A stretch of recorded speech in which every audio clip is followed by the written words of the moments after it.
हरियाणा दिव्यांग जन के राज्य आयुक्त राजकुमार मक्कड़ ने शनिवार को लोक निर्माण विश्राम गृह में पत्रकार वार्ता के दौरान कहा कि हरियाणा सरकार ओलंपिक व अंतर्राष्ट्रीय खेलों में सामान्य खिलाड़ियों की तरह दिव्यांग खिलाड़ियों को भी पदक बटोरने पर वही राशि प्रदान करेगी जो ओलंपिक व अंतर्राष्ट्रीय प्रतियोगिताओं में राष्ट्रीय खिलाड़ियों को प्रदान की जाती है। इसी प्रकार उन्हें नौकरियों को लाभ भी दिया जाएगा।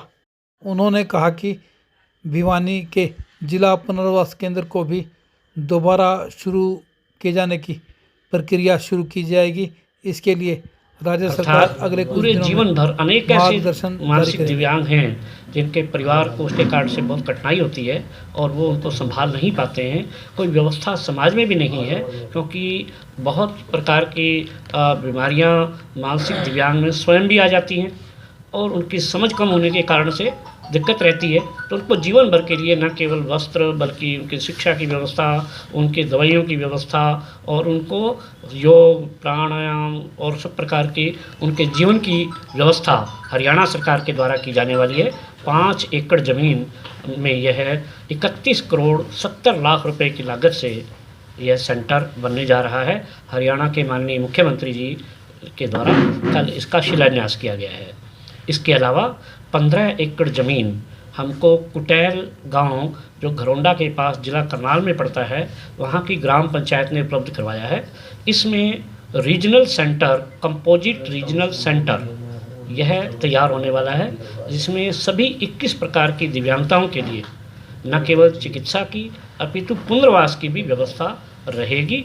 यह केंद्र जब तक बनकर तैयार होगा तब तक मानसिक रूप से व्याधियों से जो ग्रस्त लोग हैं उनके लिए किराए के भवन में आगामी 1.5-2 मास के अंदर ही, जैसे ही हमको लगभग 20-25 कमरों की आवश्यकता है, उसमें 2-3 हॉल की आवश्यकता है, जैसे ही वह व्यवस्था हो जाएगी उसके तुरंत पश्चात यह प्रारंभ कर दिया जाएगा।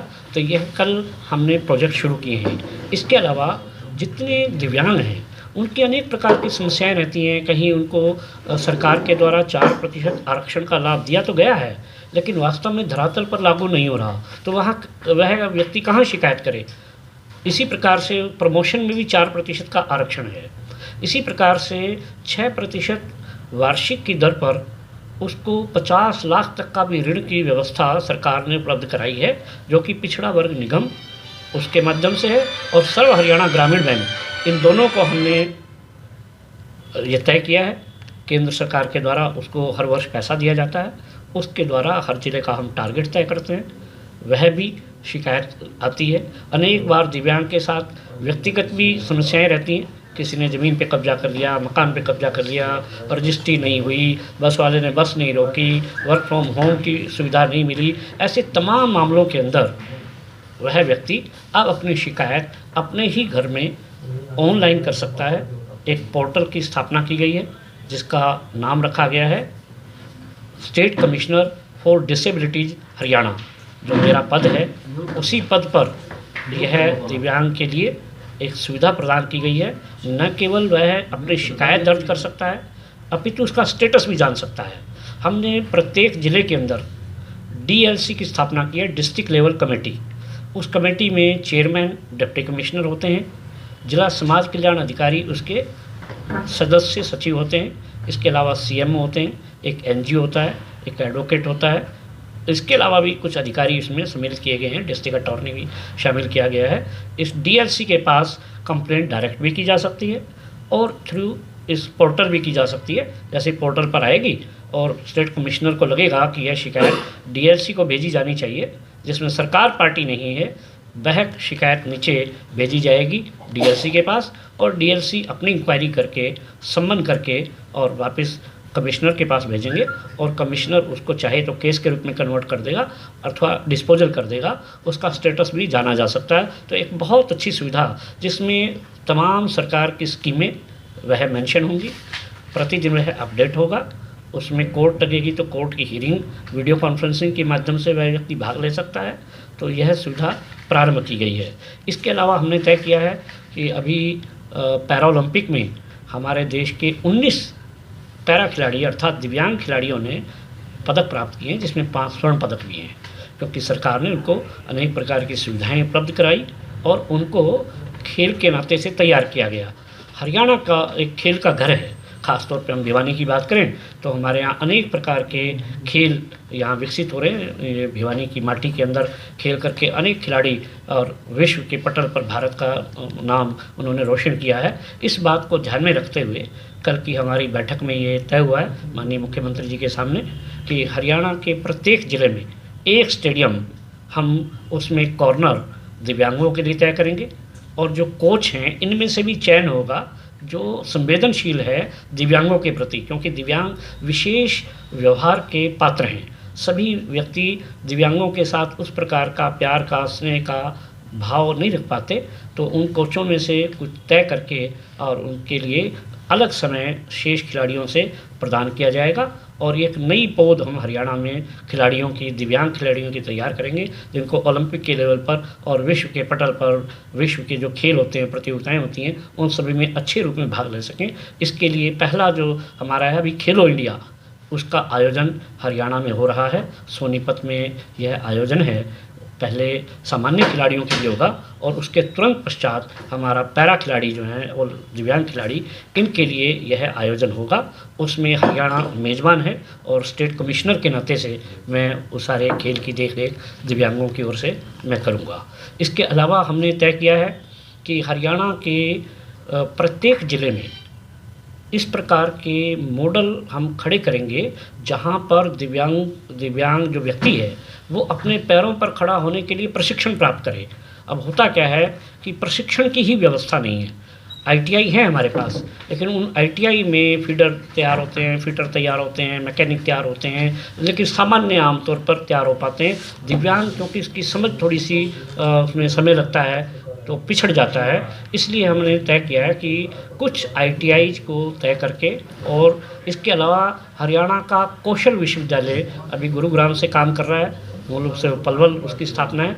तो कौशल विश्वविद्यालय में हम इस वर्ष जो आने वाला सत्र है 2022-23 का, उसमें 2 हम तैयार करने वाले 30-30 सीटों के 2 प्रशिक्षण के हम कोर्स प्रारंभ करने जा रहे हैं। गवर्नमेंट कॉलेज पंचकुला में इस वर्ष से हमने 4 कोर्स प्रारंभ किए हैं जो इंजीनियरिंग के हैं, फ्री ऑफ कॉस्ट हैं, दिव्यांग के लिए हैं, जिनमें mechanical engineer, civil engineering, software engineering और इलेक्ट्रिकल एंड इलेक्ट्रॉनिक्स, ऐसे 4 प्रारंभ किए हैं। 3 आगामी सत्र में प्रारंभ करेंगे और आने वाले सत्र में हम हरियाणा के 5 कॉलेज उनका चयन करके ये कोर्सेज प्रारंभ करेंगे ताकि दिव्यांग अपने पैरों पर खड़ा हो सके। एक बात मैं और बताना चाहूँगा कि हमने दिव्यांग को 1.5 लाख रुपए तक के ऋण के लिए किसी गारंटर की भी आवश्यकता समाप्त कर दी है, जो कि पहले अगर 1 रुपया भी दिव्यांग को लेना पड़ता था तो उसको सरकारी कर्मचारी को अपना गारंटर बनाना पड़ता था, लेकिन अब गारंटर के लिए 1.5 लाख रुपए तक आवश्यकता नहीं है। केवल 2 गवाह की ज़रूरत है और 50 लाख रुपए तक का ऋण उसको 6% वार्षिक पर उपलब्ध है।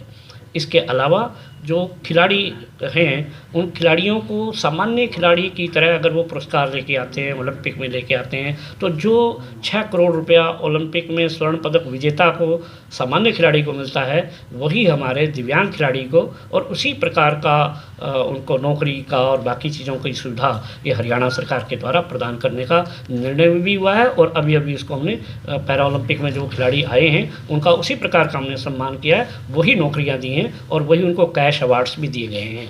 जो हमारे विद्यार्थी हैं उनके सामने बड़ी भारी दिक्कत है कि उनके शिक्षा की व्यवस्था आमतौर पे देखने में आता है कि अगर दिव्यांग है तो असल में तो बेचारे के पास गाँव में स्कूल नहीं है, और स्कूल है तो उसमें पढ़ाने वाला वैसा नहीं है। तो अभी माननीय सर्वोच्च न्यायालय ने निर्णय दिया है इसी 28/10 को Rajneesh Pandey versus Union of India, इसमें सभी स्टेट कमिश्नर्स के जिम्मे लगाया है कि वे सुमोटो कॉग्निजेंस लेकर के और सरकार को अपना निर्णय देंगे कि 5 विद्यार्थियों के ऊपर 1 विशेष अध्यापक की नियुक्ति हो। यह निर्णय लगभग तैयार है, कुछ ही दिनों में यह सरकार को दिया जाने वाला है। इसके पश्चात 2.5 मास का समय सरकार को उसको लागू करने का होगा।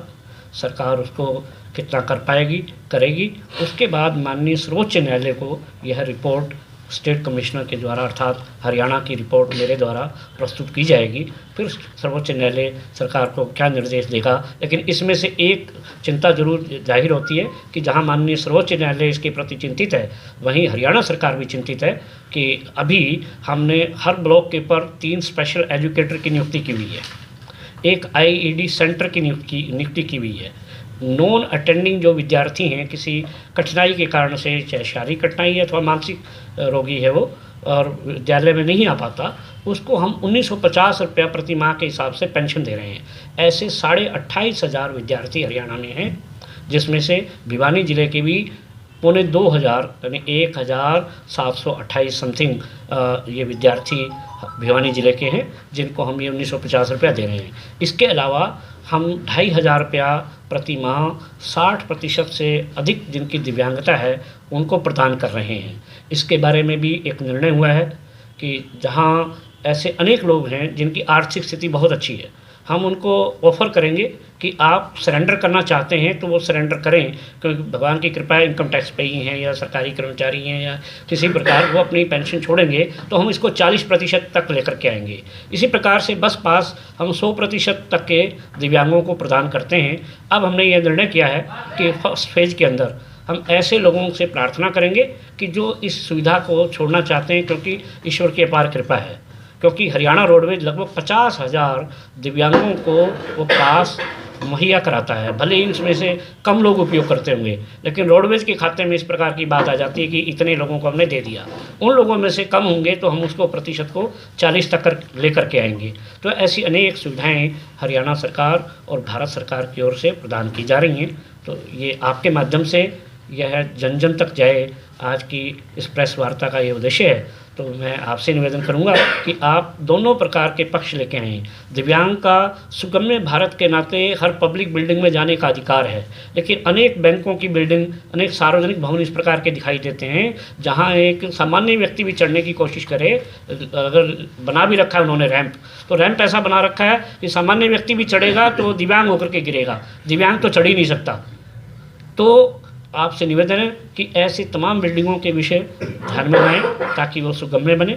यहाँ के DSWO को हमने आदेश भी दिया है कि वो ऐसे भवनों को नोटिस दें और 1 मास का समय दें। अगर 1 मास में नहीं होता तो 10,000 रुपये जुर्माना लगा करके वो भेजेंगे। उसकी रिकवरी ADJ फर्स्ट की कोर्ट में होगी, और दूसरी बार भी अगर वो पालन नहीं करता तो न्यूनतम उसके ऊपर जुर्माना 50,000 रुपये, जो कि 5 लाख रुपये तक हो सकता है।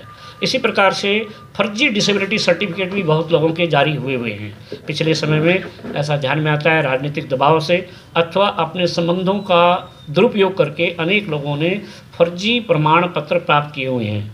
हरियाणा में लगभग 20 FIR ऐसी लॉज हुई हैं। माननीय मुख्यमंत्री जी के दस्ते ने भी छापे मारे हैं।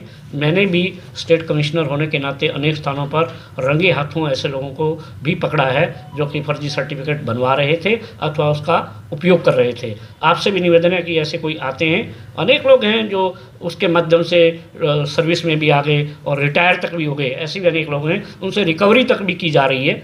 पिछले दिनों 2 ऐसे केस आए हैं जिनमें रिकवरी के लिए आदेश हुए हैं और तहसीलदार को यह आदेश दिया गया है कि उनकी ज़मीन की कुर्की करके उससे वो पैसे वसूल करके सरकारी खजाने में डाले। तो फर्जी भी रोकेंगे और जो सही है उसको ठीक सुविधा मिले। हरियाणा में अभी तक प्रत्येक ज़िले में डिसेबिलिटी सर्टिफिकेट बनते थे। अब हमने 15 अगस्त 2021 से तय किया है कि सभी उपमंडलों के अंदर हॉस्पिटल जो हैं उनमें प्रति बुधवार 11 बजे से 1 बजे तक ये डिसेबिलिटी सर्टिफिकेट बनेंगे, जिसके लिए उनको सीधे अस्पताल में आने की आवश्यकता नहीं है। अपने ही गांव के कॉमन सर्विस सेंटर में वो पंजीकरण करवाएंगे और फिर हॉस्पिटल बताएगा उनको किस दिन और कितने बजे आना है।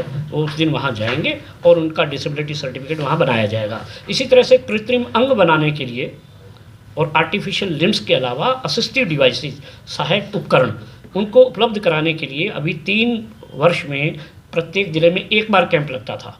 अब हमने तय किया कि 1 वर्ष में कम से कम 3 कैंप एक ज़िले में लगें। इसके लिए भी अब कहीं जाने की ज़रूरत नहीं, अपने ही गांव के कॉमन सर्विस सेंटर में एलिम्को ALIMCO जो भारत सरकार की कंपनी है, इसके माध्यम से पंजीकरण होगा। और जैसे ही एक ज़िले में या उपमंडल में 100 लोग हो जाएंगे, तुरंत रेड क्रॉस के माध्यम से अथवा किसी और संस्था के माध्यम से, केवल आयोजक होगी वो, अन्यथा भारत सरकार के द्वारा ही पूरा होगा। प्रत्येक ज़िले के लिए 3 करोड़ रुपया 1 वर्ष का हमने इस मद में तय किया है, जो कि हरियाणा का केवल 3 करोड़ पूरे प्रांत का होता था। अब हमने हरियाणा के 66 करोड़ रुपए मंजूर करवाए हैं और अनेक ज़िले इसको कर चुके हैं। कल जैसे विश्व दिव्यांग दिवस था, बहुत सारे ज़िलों के अंदर कृत्रिम अंग का वितरण हुआ है। भिवानी में भी हमने 3 मास पहले यह किया है और आने वाले मास में भी हम इसका कृत्रिम अंग का वितरण करने वाले हैं। इसकी असेसमेंट अभी हमने सातों अपने ज़िले के सभी 7 खंडों के अंदर ये संपन्न किया है। तो ऐसे अनेक स्कीमें हैं। तो मैं आपसे निवेदन करूंगा, जहां कमियां आप उजागर करें, वहां ऐसे लोगों के जीवन हैं जिन्होंने दिव्यांगता के बावजूद भी सफलता की बुलंदियों को छुआ है, उन लोगों के भी जीवन को धारावाहिक रूप से समाज के सामने प्रस्तुत करें, ताकि लोगों को ध्यान में आए कि ऐसी कठिनाइयों के बावजूद भी अगर आगे बढ़ा जा सकता है तो सामान्य व्यक्ति तो बढ़ ही सकता है। तो इतना निवेदन है। अब आपका कोई प्रश्न होगा तो मुझे अच्छा लगेगा। 5 एकड़ में आपने जो लाइफ सेंटर बनाया है, ये 37 करोड़ 70 लाख, इसकी कैपेसिटी क्या होगी, कितने दिव्यांग? इसमें 100 बिस्तरों का अभी प्रारंभिक समय में हम बनाएंगे और जैसे ही वो सफलतापूर्वक हम उसको संचालित कर लेंगे, उसकी व्यवस्थाएं खड़ी हो जाएंगी, फिर उसमें विस्तार की अपार संभावना होगी। क्योंकि जो मानसिक रूप से दिव्यांग है उसका भूतल पे ही बनाना पड़ता है। उसको अगर प्रथम तल पे बना दिया तो हो सकता है वो छलांग लगा दे, कुछ गलत हो जाए, इसलिए उसको ज़मीन पर ही बनाना पड़ता है। तो उतने स्थान का उपयोग करेंगे।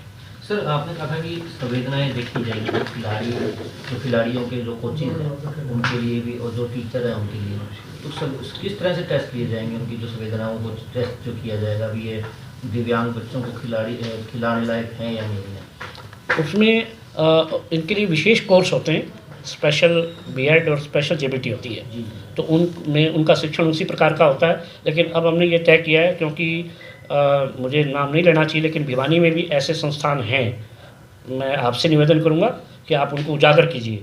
जो रिहैबिलिटेशन काउंसिल ऑफ इंडिया है उससे मान्यता लेनी पड़ती है अगर कोई भी विशेष विद्यालय चलेगा, चाहे वो आश्रम ही क्यों ना हो, अंध विद्यालय हो, चाहे वो जिनके पैर हाथ नहीं है उनके लिए हो, अथवा मानसिक रोगियों के लिए हो, तो उनको RCI से मान्यता लेनी होती है। वो मान्यता तो ले आते हैं और किन तरीक़ों से लेके आते हैं उसको बताने की आवश्यकता नहीं है कि किस प्रकार दुर्भाग्य से आज पैसे के प्रभाव के कारण से वो सीटें ले आते हैं, 50 सीट, 30 सीट, 100 सीटें, और नॉन अटेंडिंग में वो लाखों रुपए की बेचते हैं। जो नॉन अटेंडिंग होगा, जिसने खुद जो है साइन लैंग्वेज नहीं सीखी और कल उसकी सरकारी नौकरी इसलिए पक्की है क्योंकि बहुत कमी है ऐसे अध्यापकों की, तुरंत उनको नौकरी लग जाती है, 70,000, 80,000, लाख रुपया उनको सरकारी तनख्वाह मिलेगी। लेकिन उनको आता जाता कुछ है नहीं, वो साइन लैंग्वेज नहीं जानते, वो साइकियाट्री नहीं जानते, वो ब्लाइंड को ब्रेल नहीं पढ़ा सकते।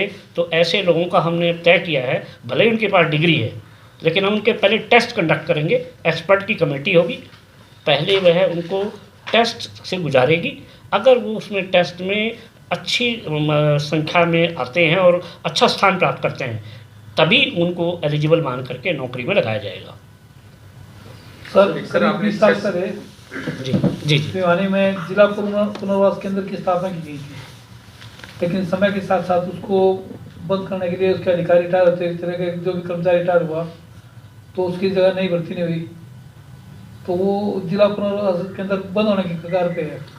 तो इस दिशा में कोई सोच विचार चल रहा है? मैं भिवानी की माटी में पला बढ़ा हूँ। मैं कभी नहीं चाहूँगा कि भिवानी जो एक दिव्यांग लोगों के लिए एक आधार का काम करता था, जहाँ doctor Girdhar, PD Girdhar, ND Girdhar आँखों की चिकित्सा करते थे और लोगों को दिव्यांग नहीं होने देते थे, वहाँ पर भिवानी का जिला पुनर्वास केंद्र एक ऐसा केंद्र था जिनका कोई हाथ कट गया, खासतौर पे हमारा कृषि प्रधान जिला है, गंडासे में हाथ आ जाते थे, तो लोगों के हाथ कट गए, पैर हो गया, कुछ सड़क के कारण से दुर्घटनाएं, सर्दियों में खासतौर पे दुर्घटनाएं हो गई, तो उसके कारण से लोगों को स्थानीय तौर पर ये चिकित्सा की सुविधा, उनके कृत्रिम हाथ पैर लग जाते थे। लेकिन ये पिछली सरकार के समय ये डाइंग कार्डर में इसको घोषित कर दिया गया था, भूपेंद्र सिंह हुड्डा जी की सरकार के समय में। उससे पहले केंद्र सरकार अनुदान प्रदान करती थी, केवल केंद्र सरकार का नहीं था, राज्य सरकार का था। फिर एक सोसाइटी के हाथ में आया, फिर हरियाणा सरकार के हाथ में आया। लेकिन क्योंकि उनकी रुचि कड़ंदा से इधर थी नहीं, खर्च से इधर थी नहीं, हमारी सड़क भी इंतजार करती रही बहुत वर्षों तक बनने का, जैसे पाकिस्तान हो। ठीक उस समय ये इसको जो है डाइंग कार्डर में घोषित किया गया, और यहाँ तक कि कुछ लोगों ने इसकी ज़मीन पे कब्जे करने की भी कोशिश की, और कुछ लोग उसमें कामयाब भी हुए। लेकिन अब ये कल जो हमारी माननीय मुख्यमंत्री जी के साथ में बैठक हुई है, इसको दोबारा से रिवाइवल कार्डर में लेकर के आ रहे हैं। अभी एकदम घोषणा नहीं हुई है, लेकिन उसके लिए प्रयास प्रारंभ हो गए हैं। इसको रिवाइवल कार्डर में लेके आएंगे, यहाँ की जो पुरानी मशीनें हो गई हैं उसको रिप्लेस करेंगे। नई आधुनिक मशीनें आ गई हैं आजकल, नई टेक्नोलॉजी की, जिनमें हाथ पैर बड़े कम वजन के बनते हैं, मजबूत और कम वजनी बनते हैं, वो लाएंगे। इसके अलावा डॉक्टरों की भर्ती करेंगे, और जो लोग इस समय वहाँ पर हैं उनकी भी अभी रिटायरमेंट है, तो उनसे भी हमने ये प्रयास किया है कि उनको अभी एक्सटेंशन देंगे, क्योंकि वो यहाँ के बारे में काफ़ी कुछ जानकार हैं, उनको एक्सटेंशन मिलेगी। इसी तरह से उनकी पीछे लगभग 1.5 वर्ष से तनख्वाहें भी बाकी थी, वो तनख्वाह इनकी बड़ी जल्दी रिलीज़ होने वाली है, और उनके जो मेंटेनेंस कॉस्ट है वो भी बहुत जल्दी, लगभग 1-1.5 मास का जो प्रोसेस है, इसके बाद यह रिलीज़ हो जाएगी, और निश्चित रूप से यह रिवाइवल कार्डर में आएगा, और ये भिवानी के लिए एक शुभ समाचार होगा। सर, आपने बताया अभी 3 करोड़ जो 66 करोड़ की ये एक साल में खर्च किए जाएंगे या एक वर्ष? प्रत्येक जिले के लिए 3 करोड़ रुपया एक मास के लिए, एक वर्ष के लिए हमने तय किया है। तो 66 करोड़ रुपया हरियाणा का केंद्र सरकार के खर्चे पर केवल कृत्रिम अंग बनाने और असिस्टेड डिवाइसेज, जिसमें इलेक्ट्रिक स्कूटी भी शामिल है। मैं इलेक्ट्रिक स्कूटी के बारे में कहूँ कि इसमें 50% अनुदान हम सांसद से लेते हैं, सांसद निधि से लिया जाता है, क्योंकि कोरोना के कारण से पिछले लगभग 2 वर्षों से सांसद निधि बंद थी, अभी प्रारंभ हुई है। तो इलेक्ट्रिक स्कूटी हम पिछले 1.5 साल से लगभग नहीं दे पाए थे। प्रांत में हमारे पास लगभग 5000 दिव्यांगों के फार्म भरे हुए हैं, जिनकी 80% से अधिक दिव्यांगता है, पैरों की दिव्यांगता है। तो अब हाथ से रिक्शा चलाना बड़ा कठिन है, तो इलेक्ट्रिक स्कूटी उनको मुहैया कराई जाए। हम आने वाले 2-3 मास में इसको फिर से प्रारंभ करेंगे। सर, मेडिकल बनवाने के लिए जो दिव्यांग होते हैं उनको खासी मुश्किलों का सामना करना पड़ता है, आप भी इस चीज़ से आपको जानकारी मिली है? मैं इस बात से सहमत हूँ कि अभी तक जो दिव्यांग आते थे असेसमेंट के लिए, उनको अनेक कठिनाइयों का सामना करना पड़ता था। इस बात को ध्यान में रखते हुए ही हमने सभी उपमंडल के अंदर यह व्यवस्था प्रारंभ की है। एक तो डिसेंट्रलाइजेशन होगा, दूसरा दिव्यांग को बार बार आना पड़ता था, कम से कम 3-4 बार आना पड़ता था, और कई बार तो क्या होता था, हॉस्पिटल में पंजीकरण की व्यवस्था नहीं है। वो हॉस्पिटल वाले कहते थे कि ये फार्म लो भर के और बाज़ार में जाओ, और बाज़ार में जा कर के किसी कंप्यूटर सेंटर पे जाके अपलोड कराओ उसको। अब वो बेचारा कंप्यूटर सेंटर जब तक ढूंढता था, तब तक इधर डॉक्टर साहब उठ लेते थे। तो फिर वो अगली बार और वो बेचारे के पैर नहीं है, हाथ नहीं है, बड़ी मुश्किल से बस गांव में रुकी, बस अड्डे पे असल में तो बस वाला देख करके ही 100 मीटर आगे जाके रोकता है या 100 मीटर पीछे रोकता है कि दिव्यांग है, और वो चढ़ेगा और 2 मिनट 5 मिनट लगाएगा चढ़ने में, फिर इसको सीट चाहिए, फिर ये टिकट नहीं लेगा, और इसलिए वो बेचारे के साथ में भेदभाव होता था। अब हमने ये तय किया है कि उसको आने की आवश्यकता नहीं है, एक ही बार आएगा, वो अपने गांव के कॉमन सर्विस सेंटर में ही वो पंजीकरण कराएगा और एक बार आएगा। और सभी हॉस्पिटलों को, सभी CMOs की अनेक बार बैठकें हो चुकी हैं, और हमने कहा भी है कि अगर कहीं कोताही नज़र आती है तो तुरंत शिकायत करें, उस मेडिकल ऑफिसर को जो भी उचित दंड की व्यवस्था होगी निश्चित रूप से दंडित भी करेंगे, क्योंकि यह दिव्यांग का अधिकार है असेसमेंट होना। प्रांत उसके लिए, हरियाणा सरकार उसके लिए अलग से निधि भी देती है, डॉक्टरों को भी देती है और इंफ्रास्ट्रक्चर के लिए भी देती है। अभी केंद्र सरकार ने तय किया UDID कार्ड। UDID कार्ड एक ऐसी स्कीम है जिसके द्वारा, जैसे सैनिक का नंबर होता है, इसी तरह से हर दिव्यांग का एक नंबर हो जाएगा, उसका एक कार्ड होगा, और वो भी ऑनलाइन होगा। और अब मेडिकल सर्टिफिकेट भी ऑनलाइन नहीं है बल्कि डिजिटल है। तो जो UDID कार्ड है, तमाम सरकार की स्कीमें अगस्त 2022 से उसके साथ कनेक्ट हो जाएंगी। अगर ये यूडीआईडी कार्ड बनाना ही हॉस्पिटल को है। अगर ये नहीं बनाते हैं तो ये कोताही कर रहे हैं। आप लोग भी से भी निवेदन है, समय समय पर हॉस्पिटल में जाके उनसे पूछें कितनी यूडीआईडी कार्ड की एप्लीकेशन आई, कितनी जनरेट हो गई, कितनी डिस्ट्रीब्यूट हो गई। क्योंकि यह भी एक, मैं समझता हूँ, नर सेवा ही नारायण सेवा है। जहाँ पत्रकारिता का धर्म समाज को जागरण करने का है, वहाँ समाज का सबसे उपेक्षित वर्ग है। यह मैं कहता हूँ समाज का किसी समय होगा जाति आधार पर कुछ लोगों से भेदभाव होता होगा, किसी समय नारियों से भेदभाव होता होगा, जिंदा जला दी जाती होंगी, भ्रूण हत्या की समस्या रही होगी। लेकिन आज जो समस्या है वो वास्तव में जो है समाज का सबसे उपेक्षित वर्ग है, वो दिव्यांग है, उसके साथ है। उसके पीठ पे हाथ रखने की ज़रूरत है, उसको सहारा देने की ज़रूरत है, उसको शाबाशी देने की ज़रूरत है। दया खाने की ज़रूरत नहीं, दया का पात्र नहीं है। आज दिव्यांग के साथ भेदभाव है तो उसको शाबाशी और खड़ा करने की ज़रूरत है, उसको सुविधाएँ प्रदान करने की ज़रूरत है, उसको जागृत करने की ज़रूरत है। मालूम नहीं है, जागरण नहीं है। सरकारें पैसा खर्च कर रही हैं लेकिन उन तक वो सुविधा पहुंच नहीं रही है। एक गैप है, इस गैप को मीट आउट करने के लिए पत्रकार भी बहुत बड़ी भूमिका निभा सकते हैं। तो मेरे अगल बगल में समाज सेवी लोग भी बैठे हैं, इनसे भी मेरा निवेदन है कि विभिन्न संस्थाओं के माध्यम से, एनजीओज का भी हम सहयोग प्राप्त कर रहे हैं, उनके माध्यम से भी यह काम जो है सिरे चढ़ाया जा सकता है। मेरा सर, अस्पतालों में फिजियोथेरेपी सेंटर बनाए गए हैं लेकिन उनमें अधिकांश में फैसिलिटी बहुत कम है। इक्विपमेंट जो ख़राब हो गया वो रिपेयर नहीं हो पाया या एमओयू नहीं हुआ, जो कुछ भी है, तो उससे भी कुछ लोग कम विकलांगता से बचा सकते हैं। जैसे एक्सीडेंट हुआ, उसका कोई हाथ है, पाँव जाम हो गया, तो फिजियोथेरेपी से वो ठीक हो सकता है अगर हमारे पास इक्विपमेंट ठीक है। तो हमारे पास इक्विपमेंट नहीं तो उसको बेचारा विकलांग हो जाएगा। हमारे पास इक्विपमेंट से ज़्यादा मैन पावर की कमी है। हमने बहुत बार डॉक्टरों की पोस्टें निकाली हैं, लेकिन दुर्भाग्य से डॉक्टरों का ज़्यादातर रुख है प्राइवेट सर्विस करने का, प्राइवेट अपना क्लिनिक खोलने का, हॉस्पिटल खोलने का। तो सरकार के अनेक पद खाली हैं जिनमें फिजियोथेरेपिस्ट के पद भी खाली हैं। हमारे पास इंफ्रा की कमी नहीं है, हमारे पास साधन बहुत हैं। सरकार के पास इस मद में कोई कमी नहीं है और हम और भी खरीदने के लिए तैयार हैं। जहाँ कहीं ख़राब हो गया और उन्होंने ठीक नहीं कराया तो लापरवाही के कारण से नहीं कराया होगा, अन्यथा सरकार की ओर से पैसे की कोई कमी नहीं है इस मद में। लेकिन ये सही है कि आज हमारे पास पूरे डॉक्टर नहीं हैं, पूरे हमारे पास फिजियोथेरेपिस्ट नहीं हैं, पूरे हमारे पास जो है लैब टेक्नीशियन नहीं है। और इनके लिए बार बार एडवर्टाइजमेंट करने के बाद, जबकि हमने कहा है कि डायरेक्ट आओ, इंटरव्यू दो और ज्वाइन करो, यहाँ तक भी कहा है, इसके बावजूद भी डॉक्टरों की हम कमी महसूस कर रहे हैं। हरियाणा में एक और भी पक्ष है जो शायद आया नहीं, ऑडियोमेट्रिशियन। 14 हमारे यहाँ मेडिकल कॉलेज हरियाणा में हो गए हैं, लेकिन मुझे दुर्भाग्य से ये कहना पड़ रहा है कि एक भी ऑडियोमेट्रिशियन का यहाँ हरियाणा में किसी भी मेडिकल कॉलेज में, यानी पुराने मेडिकल कॉलेज हैं, PGIMS रोहतक भी है, उसमें भी ये नहीं है। हरियाणा में एक ही डॉक्टर है और वो हमारे भगतपुर सिंह महिला विश्वविद्यालय मेडिकल कॉलेज में है, डॉक्टर संदीप कुमार। वो भी बिहार से आए हुए हैं और मुझे भी पता तब चला जब मेरे भिवानी के एक वकील साथी हैं, उनकी धर्मपत्नी को वहाँ टेस्ट कराना था और उसको कोई 2023 की डेट मिली असेसमेंट की। जब कान में कितनी उसकी कमी है, जब उसको असेस कराना है तो ट्रीटमेंट तो बहुत बात की बात है, तो असेसमेंट करने वाले लोग नहीं हैं। तो ये एक है। तो मेरा निवेदन है कि जब भी कोई आपके पास भी कोई राजनेता भी आते हैं तो आप उनसे पूछिए भाई हरियाणा में ऐसी कमी क्यों और कब करने वाले हो।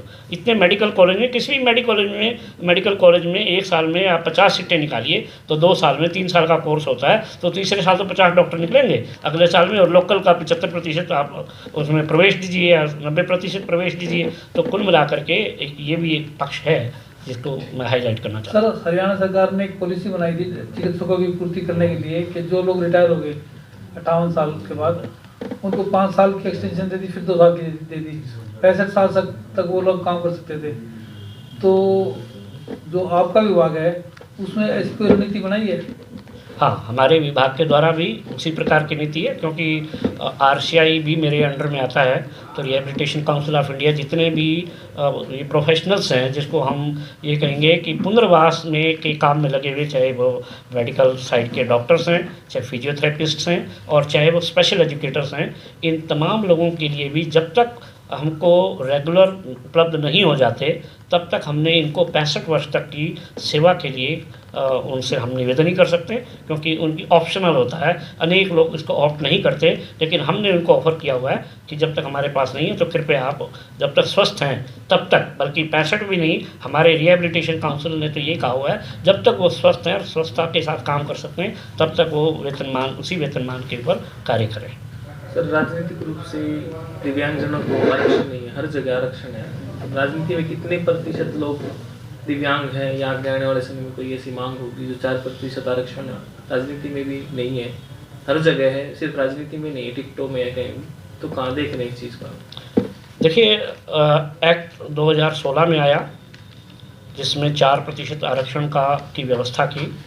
यह 2007 में भारत ने सदस्यता ले ली थी यूनाइटेड नेशंस की, जिसमें बल्कि संस्थापक सदस्य है। लेकिन 2007 से लेकर के 2014 तक कौन सी सरकारें केंद्र में थी मुझे बताने की आवश्यकता नहीं, उनके समय में केवल ड्राफ्ट बन करके रखा रहा, लेकिन किसी सरकार ने इस पर फिक्र नहीं की। 2014 में जो भारत में परिवर्तन आया तो यह बिल संसद में प्रस्तुत हुआ। केंद्रीय अनुसूची के 13 में और आर्टिकल 253 के अंदर इसको प्रस्तुत किया गया। 119 संशोधन आए और उसके बाद में 27 दिसंबर 2016 को यह अधिनियम बन करके, कानून बन करके भारत के राष्ट्रपति के हस्ताक्षर के बाद में अस्तित्व में आया, जिसका नाम है ये हमारा the rights of person with disabilities act. तो यह एक्ट बना है, इसमें 4% आरक्षण का विधान है, उसमें राजनीतिक क्षेत्र भी सम्मिलित है और समाज के प्रत्येक क्षेत्र में यह है। लेकिन राजनीति कोई कंपल्शन का विषय नहीं हो सकता। राजनीति में स्वेच्छा भी है, अनेक अन्य पक्ष भी हैं। महिलाओं के लिए 33% आरक्षण की बात सदियों से आ रही है। मैं दशकों से नहीं कह रहा हूँ, सदियों से जानबूझ के कह रहा हूँ, क्योंकि यह विचार तो बहुत प्राचीन है, लेकिन अभी भी सिरे नहीं चढ़ पाया। दिव्यांगों को भी समय लगेगा, लेकिन उससे पूर्व उस दिव्यांगों को स्वयं आगे आना पड़ेगा। वो राजनीतिक क्षेत्र में, राजनीतिक मंचों पर, राजनीतिक दलों में दिखाई देंगे तो निश्चित रूप से उनकी मांग भी आगे बढ़ सकेगी।